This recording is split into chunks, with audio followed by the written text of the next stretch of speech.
What's going on, ladies and gentlemen? Welcome back to another video here on Peg City Hockey. Welcome to the new setup, the new room. I've finally set up and moved in. I apologize for not being able to cover that Leafs game on Saturday. That was moving day. Now, the Wi-Fi guy came. He got here in time. But, for some godforsaken reason, just because the world hates me and the universe doesn't want me to be able to make content for you guys, apparently, it was unstable. My connection was just terrible for like 5 hours straight, 6 hours straight. By the time I was able to get a strong enough connection to be able to even watch a YouTube video, let alone a hockey game, I was dead. I didn't have time and have the energy to make the video anymore. So we're going to be combining the Leafs game and this victory against the St. Louis Blues, 4-0 shutout for Connor Hellebuck. That just happened. Obviously a great game. And yeah, let's just jump into it as usual. I do apologize, and now that we're settled in, things are going to be able to get a lot more on track for the schedule. Recap reactions will be coming out 99% of the time right after the games within the first 35 minutes as usual, because that's what I like to do. But yeah, we'll just see how we'll take it day by day, see what happens in life, and yeah, from there, without any further ado, let's jump into this because this was a fun game, a really fun game. A 4-0 shutout where you get goals from Scheifele, Gagne, Barron, and Perfetti. Just a really good game, a domination from the Winnipeg Jets all across, in my opinions. You can make the argument that the Blues were the better team in the first period. I think it was very even first, and after that, in the second and third, the Jets controlled play the entirety of the game. But yeah, I really like this game. So let's talk about the negatives in that Toronto game, and then carry over into what they took from that and how they were able to apply it into a successful formula to get them the dub tonight against the Blues. So obviously, that Toronto game, it was terrible.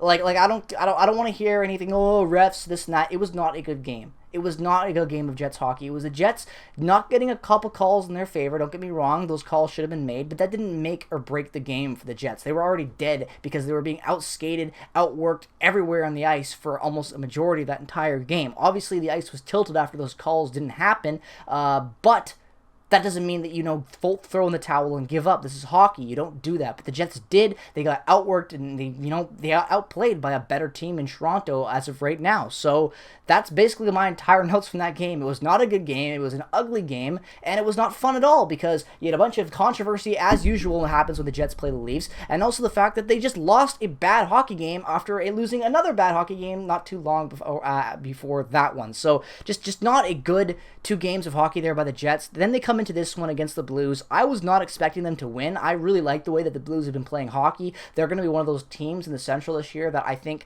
might have a step on the Jets at times. I don't know. I feel like I like that core a little bit better, and their coaching and just their stability of the way that team looks and how they play. But the Jets obviously I don't have any expectations on them. I've got no real, idea of what's going to happen as with these games right now. It's just too It's just weird. It's a weird energy on the Jets. Rick Bowness is still recovering from COVID. He comes back for one game. It just isn't feeling it. Not there again. Scott Arniel is behind the bench as the head coach again tonight, which is just a lot of pressure on Scott Arniel because you don't come here to be a head coach. You come here to do your job that you're hired for, and you get thrown into this, a rough start to the season and all that too. But nonetheless, the Jets, they're 3-3 now.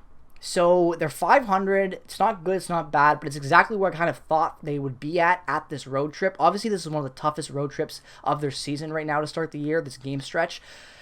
So, you want them to be a little bit better than 3v3, but I'll take it at this point. But I want to focus more on the Dallas game because that Toronto game was just not good. And this game against Dallas, I cannot believe I just said that twice. The Blues, the St. Louis Blues, I know who they play, don't judge me. I really like this game for a lot of different reasons. I think that for a start, 100 career games for Logan Stanley. Got to point that out. Maybe 100 too many, but, we'll have that argument in another video. But I really just like the start of this game. The Jets came out playing equal hockey, in my opinion. They weren't playing down to St. Louis. They weren't changing their style to go against a different opponent. They were just playing their version of Rick Bowness hockey and kind of what we saw in that home opener against the Rangers. So I still think this team can figure it out. I just think that there's a lot of inconsistencies within the lineup right now that are having issues also with the main voice behind the bench not being there. So there's a lot of different things brewing in the pot right now that's contributing to a 3-3 record and inconsistencies at time. But that Mark Scheifele goal, his 4th of the season from Morrissey Appleton, was great. I made a tweet earlier about how top line Appleton just equals depression, just making a sarcastic joke because I don't like Mason Appleton on that third line. Little did I know he has 3 assists already to start this season.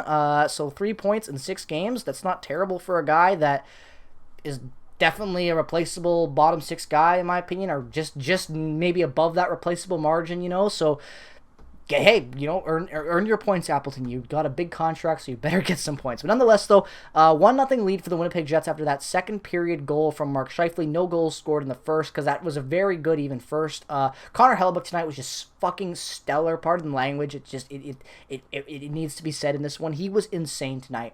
First shutout of the season, obviously, and in the Heritage uniform as well. Just adds a little bit of extra, you know, little perfectness to this shutout.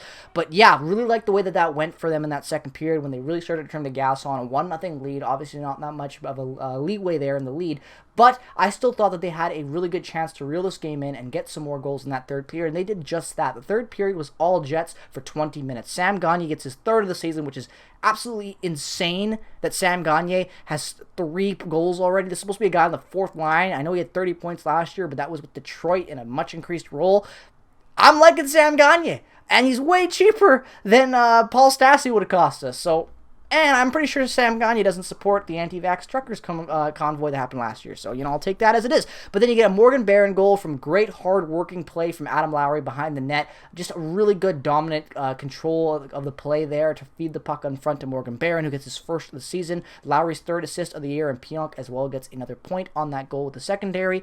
Really like the way that line was playing tonight. The bottom 6 tonight, I really, really liked them. I thought they were playing pretty well. They were able to do a lot of good forechecking. They were able to do a lot of good back-checking, controlling the play, just doing everything a 4th line needs to do to have success in hockey. Because if you have a bad 4th line, you might not think it's an important role because it's a 4th line that might play 8 to 9 minutes a night, if that.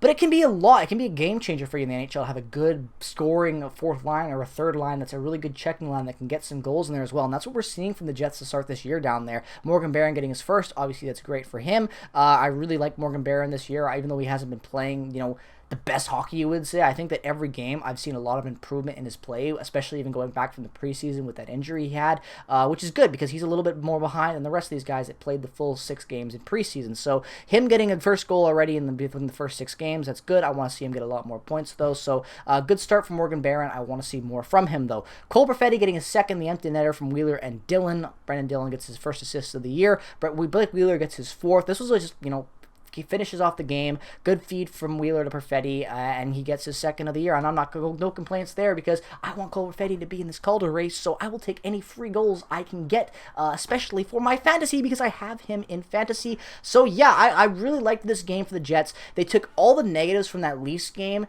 and figured out a way to combat a tough Blues team that's played very good hockey to start this season, and they won a perfect game in my opinion. The game's over. I'm going to say this was a perfect game of Winnipeg Jets hockey. You get amazing goaltending from Connor Hellebuck, good defensive play from your D-core, and just all-around dominance from the 4 forward lines rolling all throughout this game. Really, really like the way that they were able to come together and play after a bad game on Saturday, and hopefully this sets the tempo for this rest of this week.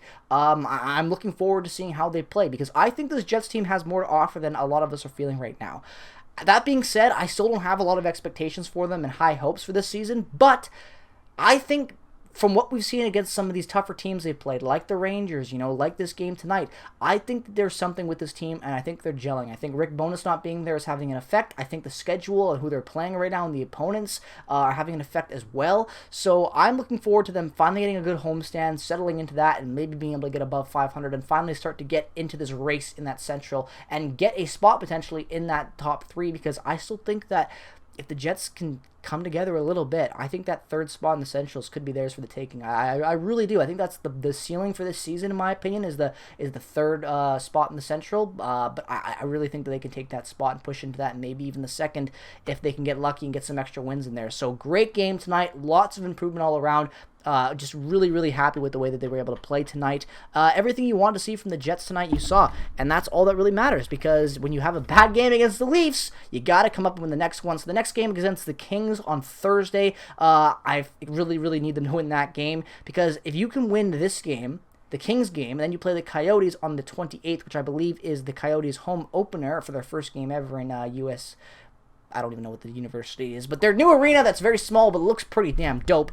They're going to be playing there. So if you can get these next 3 wins, if you can come somehow get away with 3 wins here, get a little 3-game win streak going, the Kings are going to be a tough opponent. But if you can do that, that's really good heading back home for you going into the rest of early November. So that's what I'm looking for right there with the Jets. They got to win these next 2 games against the Kings and Coyotes. Those are 2 crucial games to get them above 500. That's what I want to see them do. So let me know what your thoughts were on this game and that Leafs game and what you thought the biggest improvement was going into this one and this victory down in the comment section below. Follow me on Twitter and Instagram. Check out all the affiliate links down in the description below. Thank you guys so much for watching. I hope you enjoyed it. I know my thoughts were a little all over the place today, but I was just trying to, express the Saturday game and going into this game on Monday against the Blues. So I hope you guys were able to make something out of this mumbled mess that this video was. But nonetheless, you guys know how I am. They're not always perfect, these recap reactions. I share my thoughts in one take. Sometimes that one take might get a little messy, but hopefully you were able to get the main points out of this. And if you have any questions, go down in the comment section below and ask away.